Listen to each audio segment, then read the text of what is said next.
at that time, I felt like I moved to Singapore for my husband. I felt like I quit my PhD for my husband. The story I was telling myself at the time was I left everything behind for him. Honestly, like I even threw out the word divorce a few times like last year. Do you have like a criteria on like who you date? And I mean now that you're married as well. So Looking back, I can see some patterns. First major relationship, I think we dated for 3 years. I really was impressed with how smart they were because I'm pretty sure they're now like a medical doctor. They went to med school eventually. Like this person, he got like a perfect score on the SAT biology test or something like that. I was like, wow, perfect score on the SAT bio. But I remember like trying to make that relationship work because I thought, well, we're gonna have a great future together because he's gonna be very successful. But where this relationship kind of went south was we just didn't support each other. Like we didn't know how to support each other. And I think we were both very young and our emotional maturity was very like low back then. Another one was this guy went to Harvard. So I was like, oh, Harvard person, that's gonna be great. It's gonna be a great future. And then that didn't work out because he recently went through a breakup before he met me. So I think he was probably going through his own healing journey at the time. We were both very emotionally immature. Another major relationship, we were together for a year. And this was a person who has a more like clubbing nightlife lifestyle. He had like tattoos on both his arms. Basically, he's a type that I would not tell my parents about.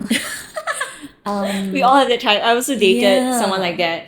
And he is a tattoo artist. So now you know where all my tattoos came from. Yeah. Yes. Yeah, but I was with him because I thought I can flaunt all of this on social media. And then I met my now husband. So although I didn't have criteria, I felt like these exes of mine made me look good or made me feel more like I had a future that will look good. So it was more like I can impress other people by being with these people.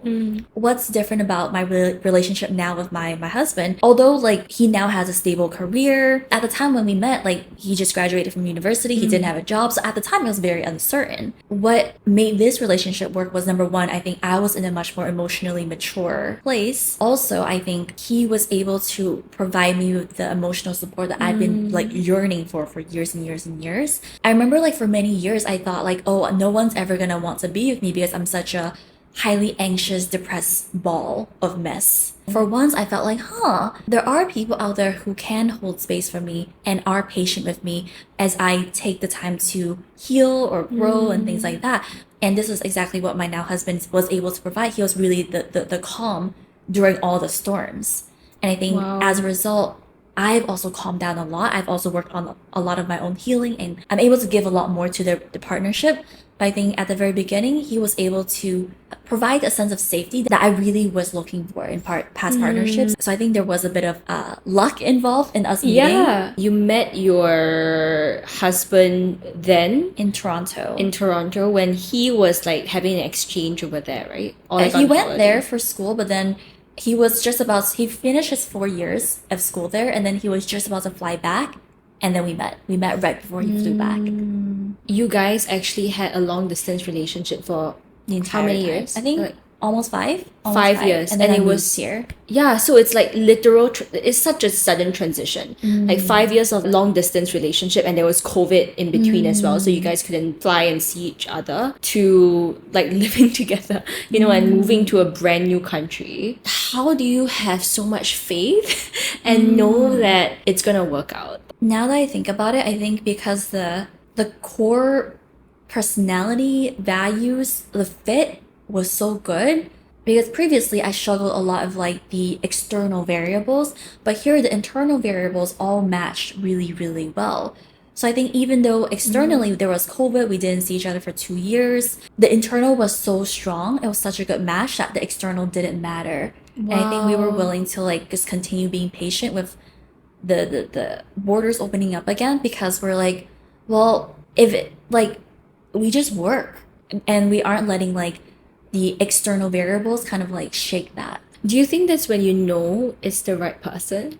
I think so. For me, that was what it felt like. Yeah. Okay. That gives me a little bit of hope. I mean, in my most recent relationship, right? I felt like it worked, but the external variables did shake me, then it didn't work. So maybe there's a bit of like right person, wrong time, or there's a season maybe when it all clicks, Yeah.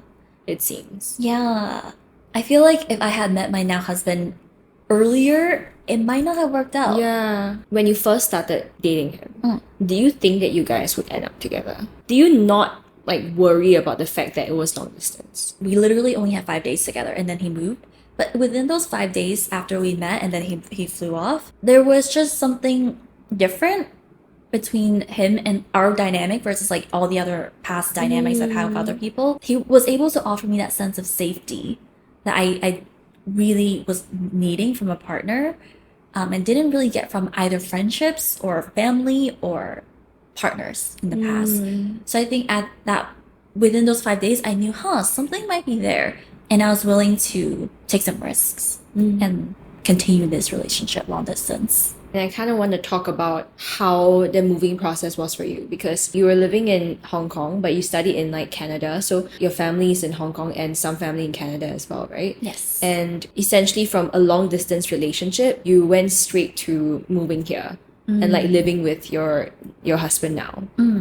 How was that transition for you? The biggest difference for sure is the family size. Because with my parents and my family, we're all very like long distance in a way. We don't really have like intimate conversations. Our time together is very brief every day, and then we just like go our own way. So my relationship with my parents has always been like cordial. Whereas my husband's mom has, I think, there's 11 siblings on her side and 9 siblings on his dad's side. So multiply that of like spouses, cousins, etc.